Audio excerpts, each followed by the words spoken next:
Pastor Doug here from Crossroads. It's great to be with you. I hope that today's message will draw you closer to Jesus.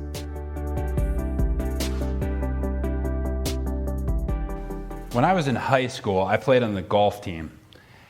And every day we'd go out to the course for practice. And maybe once a week, we would do something called a scramble. Now, maybe some of you are familiar with a golf scramble. It's a pretty common format for charity tournaments and other things like that. But for those of you who are not aware, a scramble is different from regular golf. In regular golf, you play with a group of people. Everyone plays their own ball the whole way through the end of the hole, and they keep their own score. But with a scramble, you play as a group.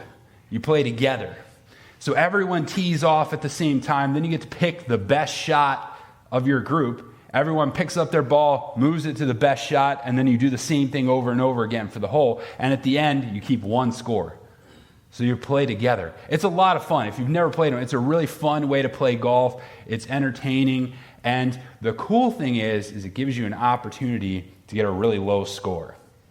It does. Now, I was a relatively average golfer. I was a lot of times playing with relatively average golfers. And you might think if you were put together 3 average golfers, you'd get an average score. But you don't. You don't. Because every time I would mess up, one of my teammates probably wouldn't. And every time you go to putt, you get 3 or 4 looks at it. And you can read off of what each other was doing to make your improvements the best time. So almost inevitably, your score as a group was significantly lower than the score you'd be able to shoot individually. And that's what's awesome about doing it. You are strengthened by the group. You're able to get scores in a scramble that you would not be able to achieve otherwise. There's levels of golf you can attain as part of a group that you can't on your own. And what's true in golf is also true in faith. The strength of others helps us. Being part of a group actually helps us grow, helps us get better, helps us experience things that we wouldn't be able to experience otherwise. So at Crossroads here, our discipleship process is worship, serve, connect. We believe if you do these 3 things on a regular basis, you're going to grow. So speaking of that connect part, connecting with other believers in a meaningful way, within meaningful relationships, is an essential part of how we grow. And because we believe that at Crossroads, we want to facilitate that as best we can. We want to give you the opportunity to connect in meaningful relationships. And so one of the ways we do that is through community groups. So right now, we are kicking off brand new community groups year. It's an awesome opportunity, if you have not yet signed up for a group, to be able to sign up for one, to be able to join a group. You have an opportunity to connect with people right now. This might be the exact thing you need to be able to take your spiritual life to the next level. So for the next few minutes, I want to show you a couple of ways that groups can help you grow. Now, if you're already in a group, I hope that this will be a reminder to you of how important the role of your group is in your life, and just give you a refresher about that as you head into the new groups year. If you haven't joined a group yet, I hope you will become excited and really want to experience what life is like in a group. So we're going to talk about 3 ways that groups can help you grow. And these are 3 specific things that groups can provide that can help you get to a place in your faith and in your life that you might not be able to get to otherwise. Something that will help stimulate your growth. So let's jump right in. What is the first way that groups help us grow? Groups help us grow through learning. Groups are a place where we can learn. Now, to explore this, we're going to look at a story of an unlikely man who approached Jesus. And we're going to be in John chapter 3, starting in verse 1. Now, there was a Pharisee, a man named Nicodemus, who was a member of the Jewish ruling council, and he came to Jesus at night. We're going to stop there for a second. So this guy Nicodemus comes to Jesus at night. Now, that was an unusual thing to do. That was not an ordinary thing for someone to be approaching someone like Jesus at night. So why? Why is he doing that? Well, The context of the passage gives us some clues. First of all, Nicodemus was a Pharisee. Not only was he a Pharisee, but he was a member of the Jewish ruling council. Now, if you're familiar with the story of Jesus and Jesus' life very much, you know that Jesus did not get along with the Pharisees. He really didn't get along with the Jewish ruling council. Okay? He reserved some of his harshest criticisms and critiques for this group of people. Conversely, the Pharisees and the Jewish leaders hated Jesus. They hated him to the point where they eventually had him executed. So you can imagine someone of this group coming to Jesus and having a conversation in public, in daylight, in the open, might have been a little bit awkward. So he comes to Jesus at night. But why does he come? What's going on here? Why does he come? Well, the verse continues. He came to Jesus at night and said, "Rabbi, we know that you are a teacher who has come from God. For no one could perform the signs you are doing if God were not with him." Okay, why does he come? Because he recognizes there's something about this Jesus guy. There's something different about him. There's something here. I don't necessarily know what it is, but there is something here that needs further explanation. He comes to explore. He comes to ask questions. He needs to process who Jesus is and what Jesus is all about. And it's just not something he can do in an open setting, partially because of his role, partially because there was always crowds around Jesus. But also, some questions just need a more intimate setting. Some things you got to ask just need an intimate setting. Do you ever just need to process things out loud? Something you have going on in your head. Do you ever just need to process out loud with somebody else what you're thinking? I'm like this all the time. This is me all the time. For instance, I have a hard time watching sports by myself because whatever's happening, I need to talk to somebody about it. That's why if I am not with somebody watching, I am texting somebody, I am talking about it online, something like this, so that I can talk and process what's happening in real time. It's the same way with movies. The moment I come out of a movie, I'm like, I got to talk about this. What happened? Let's process. My wife actually kind of gets annoyed at me because she needs time to think about it. And I'm like, what did you think? What's happening? What's going on? In fact, I started a podcast just so that I would have people to talk to about movies. But I'm the same way when it comes to books or conferences or sermons I'm listening. I want to interact with somebody else. I want to process through what I'm thinking. Maybe you're the same way. Maybe some of you are like that. You have all these thoughts in your head, all these ideas rolling around, and you want to just talk to somebody about it so that you can process what's happening, what's going on in your life. You've got all these thoughts jumbled up, questions that you're processing, maybe about life, maybe about faith, maybe about God. And you're just thinking, if I could just talk to somebody else about it, maybe that would help. Why are we like that? Why do we do that? Why are we like that? Well, it turns out communicating is how we make sense of the world. It's how we process the things in our head. Here's a quote. People depend on constant communication with others in order to keep our minds organized.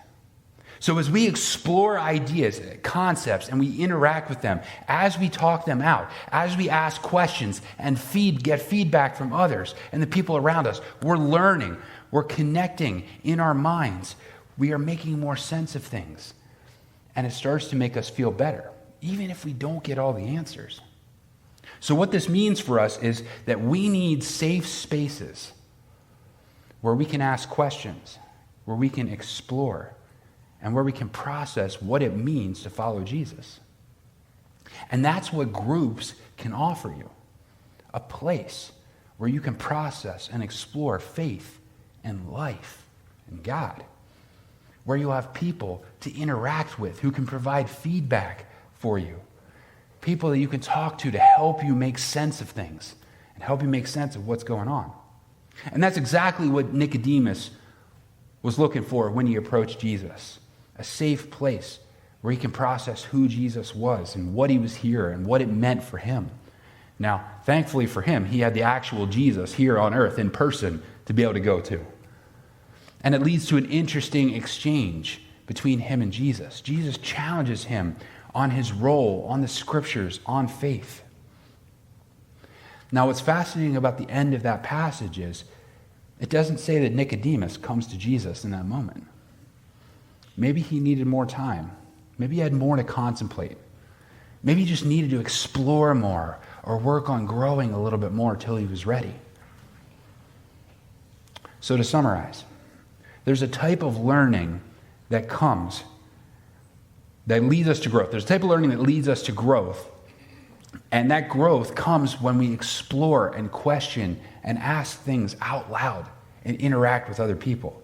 And community groups offer a place where you can do that. A place that's safe. A place that's a smaller group, that's more intimate, where there are people there that can help you.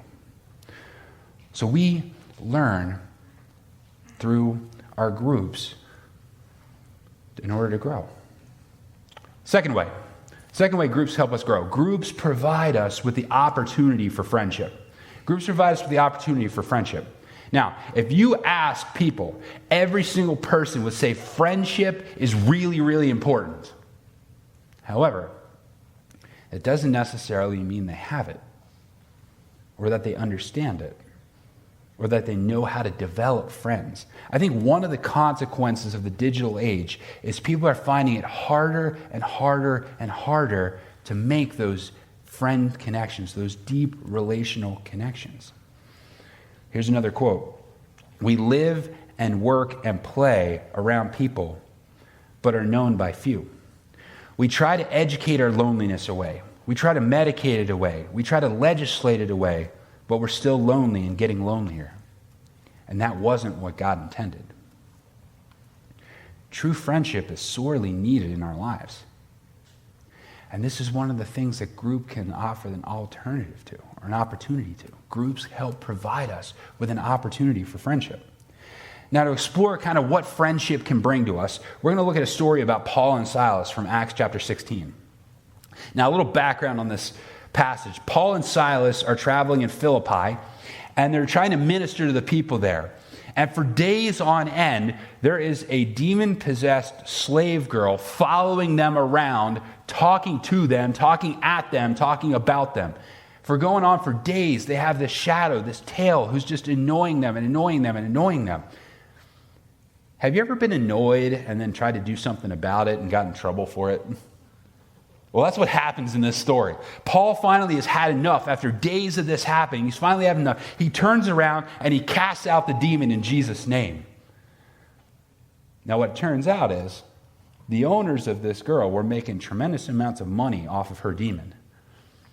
And so now they see that their opportunity for income is gone, and they're upset about it. So they haul Paul and Silas before the magistrates. So let's pick it up in verse 20. They brought them before the magistrates and said, "These men are Jews. They are throwing our city into an uproar by advocating customs unlawful for us Romans to accept or practice."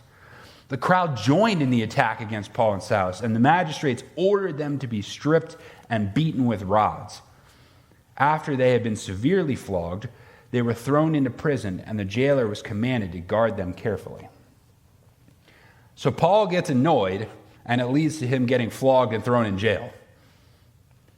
Well, if you're going to go through something difficult, isn't it better to go through it with a friend? A number of years ago, I was the best man in my friend Dave's wedding. And a couple days before the wedding, I'm sitting there in his fiance's house with him, his fiance, and her maid of honor. And we're talking about wedding details. And the topic of the photos comes up. And she says to him, "When are you going to go get a manicure?" And he's like, "I'm not going to go get a manicure. I'm a man." And she gives him this look. You guys know the look. The look is not good. But then it comes with the tone that says, "You're going to know that I'm upset with you without me trying to make it seem like I know that I'm upset with you, even though everyone knows I'm upset with you." So she says to him, "I thought we agreed that we wanted our photos to look good." He didn't have anything to say to that. "I thought we agreed that you were going to go get a manicure." So after a couple more exchanges, those two go off to another room to discuss it, and I'm looking at the maid of honor. I'm like, oh man, this is not good. So about 5 minutes later, he comes down, sits down on the couch. I'm waiting for the play-by-play of what happened here, and he just looks at me and says, tomorrow you and I are going to get manicures. I'm like, where did I get involved in this? He's like, you're the best man, you're going with me. How many of us have done something like this before? Okay, you know you're going to face something tough, so you bring a friend along with you. You know, maybe you had to go to an ex's wedding, or maybe it's a tough physical challenge like a marathon or a mountain climb or a bike ride. And you're like, you're coming with me, we're doing this together. Maybe it's just a hard conversation where you need a friend. See, when we go through tough times, it helps having somebody else right there with us. We draw strength from other people when we go through hard times. And those other people help us endure, help us survive, help us thrive under trying circumstances. It's true in life and it's true in faith. Shared life and faith experiences build deep connections. Most people, when they talk about their faith journey, talk about the role someone close to them, a friend, played in their faith journey, called providential relationships. So to summarize, friends' strength help our faith and help us grow. Community groups can provide the opportunity for friendship. Now, I say opportunity because joining a group is not going to guarantee you great friendships any more than joining a gym guarantees that you're going to be in shape. But it does provide an opportunity, doesn't it? It provides an opportunity for that. You see, when you join a community group, you're going to meet with the same group of people twice a month for at least a year. You have the opportunity to share your life with them and have them share their lives with you. And it's going to be in a setting that's designed to foster relationships. And you're going to be with other people who are there for the same reason, who have the same common purpose as you. So groups provide an opportunity for friendship. Number 3, what is the third way that groups can help us? Groups help us by providing accountability. Groups provide accountability. Now for this one, we jump into a story about Peter and about Paul. So this story comes to us from Galatians chapter 2. And it starts out like this. When Cephas, meaning Peter, came to Antioch, I opposed him to his face because he stood condemned. So Paul gets in Peter's face and confronts him. We got some drama among the apostles. Things are starting to get a little spicy around here.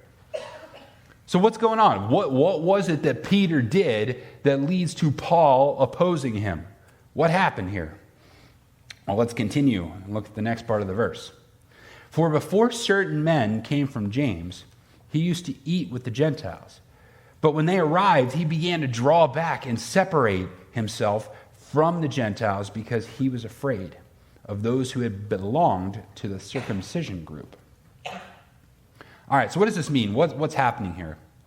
Well, pre-Jesus, before Jesus came, Jews did not associate with Gentiles. And Jews certainly did not eat the foods that Gentiles ate. There were the laws and the customs and all those things. We talked about a lot of this when we got into the book of Hebrews this summer. So they didn't associate with Gentiles. They didn't eat with Gentiles, and none of that. But then Jesus comes. And Jesus comes and he breaks down every single one of those barriers. Now it's okay to associate with Gentiles. Now it's okay to eat the foods that they eat. But some of the Jews had a hard time adapting. There was a lot of change over a short period of time, and they had trouble adapting. So what we see here is that Antioch, the city they were in, is full of Gentile Christians. So Peter arrives. He shows up in Antioch. And at first, he has no problem with this. He's hanging out with the Gentiles. He's ministering to them. He's talking with them. He's having meals with them. Everything's going great. And then the men from James come. Jews from Jerusalem. And this is when everything changes. When they arrive, Peter starts getting self-conscious. Peter's not sure he likes this. He doesn't want the Jews that came to see him closely associating with Gentiles. He doesn't want them to see him eating foods Gentiles were eating. what would they think of him? He was afraid of what the other Jews would think of him and how he would look in their eyes. Have you ever changed your behavior around certain people, even though you knew what you were doing wasn't necessarily the right thing to do? Has that ever happened to you? I know it's happened to me. I think we've all been there at some point. But what happens here is that this incident exposes something in Peter's life. It exposes the fact that he's got an image issue. He's got an ego to deal with. And in the moment, he gets caught up caring more what the other Jews thought of him than what Jesus thought. And this issue was leading him astray. It was leading him in towards hypocrisy. And it wasn't just affecting him, it was affecting others around him. Verse 13 says that other Jews joined in the hypocrisy so that even Barnabas was led astray. So Paul's journey towards hypocrisy is not only affecting him, it's affecting others. And it's causing disunity within the body of believers. Peter is not headed down a good path, and he's taken others with him. Now, luckily for Peter, he has Paul in his life. And Paul's going to deal with this. Verse 14. When I saw that they were not acting in line with the truth of the gospel, I said to Cephas in front of all of them, "You are a Jew, yet you live like a Gentile and not like a Jew. How is it then that you force Gentiles to follow Jewish customs?" So Paul calls out this hypocritical, divisive behavior in Peter's life. Paul is holding Peter accountable. Now, each one of us needs Pauls in our lives. Each one of us, like Peter, are capable of heading in the wrong direction, of getting caught up in unhealthy or sinful things. And we need somebody else in our lives. We need other believers in our lives that can help bring us back to faith, that can help bring us back onto the rails, that can help us from straying too far from the path. People that can help see things in our lives that we often miss. People that will help hold us accountable when we're trying to make changes. We need to be accountable. And the thing about accountability is, it only really works when you're in a relationship. See, if there are people in our lives who know what's going on in our lives, we can be held accountable. If we are open to having other people having influence in our lives and open towards accountability, this can help us. This can affect us. We all need somebody to hold us accountable. And when we're isolated, when we're away from other people, that doesn't happen. But a group can help provide us with the accountability we all need. Now, there's lots of ways that groups can help us with accountability. One is just simply attendance. I don't know how many of you have been in groups before where you're having a super busy day or things are not going well, and under ordinary circumstances, you would cancel whatever plans you had. But because your group is counting on you, because you told your group you would be there, you show up anyway. That's accountability. That's accountability. Whenever you've had a disappointing thing or there's negative things in your life and you're discouraged, you can go to your group and you can talk about it and they can encourage you and you can walk away feeling better. That's accountability. Keeps you from continuing down the negative thought patterns. Sometimes we try to make changes in our life. God's leading us towards changes. We can tell our group about it. And the group can help check in with us on a regular basis to make sure we're staying on that path. And groups can help keep us from latching on to false ideas. Groups are a great place to find accountability. Now, most of the time, that probably isn't going to look like the confrontation that Paul had with Peter. But maybe it will. But each of us needs somebody in our lives who can help us navigate around pitfalls or can help us drag us back out when we fall into one. So in summary, there are 3 ways that groups help us grow. They provide us with a place to learn. They provide us with an opportunity for friendship and for accountability. Now, I hope that you can see that this opportunity that groups can provide is something that's absolutely necessary in our lives. Now, there are several ways to respond here. One, if you haven't joined a group, we'd love for you to join a group. And I'm going to talk about how in a minute here. But maybe you're still not sure. Maybe you have questions about what groups look like at Crossroads. Maybe you just have questions that you need to ask. You can put that down on your connection card, and someone will be in contact with you. Or we have a booth right out back in the lobby that you can come and you can ask whatever questions about groups there. If you're already in a group, hopefully some of this has triggered a reminder about the role of groups in your life. And one of the things that's going to be necessary is for you to participate in your group, to actively provide these things for other people as well as receiving it for yourself. So maybe the thing for you today is to say, hey, as we come to this group here, I will do my part to help my group succeed so that my group becomes a group that does these things. I want all of us to grow in relationships. And these relationships can help us grow in our faith. So I ask you, just consider joining a group this year. Now, I'm going to give you another reason why I want you to join groups. And I'm really excited about this. Next week starts our fall series, our brand new series for Sunday mornings and for community groups. And it's called Surprise the World. Now, this is a great time to sign up for groups because we're about ready to start this series. And this series is going to be really valuable in helping us grow relationships, both with those inside the church and with those outside the church. You're going to become really familiar over the next few weeks with the acronym BELLS. Bless, eat, listen, learn, and send. And for each one of those words, you're going to get a challenge every week, a challenge to integrate this into your life. Now, they're very highly practical challenges and really very simple, but they're going to stretch you. And if you integrate these three things, if you integrate each one of these five things, I should say, if you integrate each one of those into your life, you are going to be amazed to see the transformation in your family, in our church, and in the community. So I'm really excited about this, and I hope that you'll be back next week to participate in this.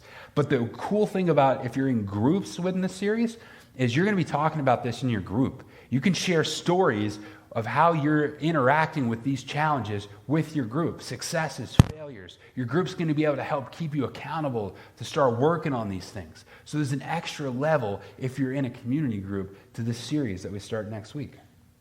So I encourage you to sign up for groups. Now, how? How do you sign up for groups? The easiest way, it's in your Church Center app. If you go to your Church Center app, and in the lower right-hand corner, you'll see a More button. Under that More button, you'll see a menu, and Groups is the third one down in that menu. If you click on Groups there'll be a thing right here that says Community Groups. When you click on that, there will be a list of groups that pop up in order to help you pick which group. You can search by day, you can search by location, and you can pick and sign up. One group I want to highlight, we have a brand new group this year that started.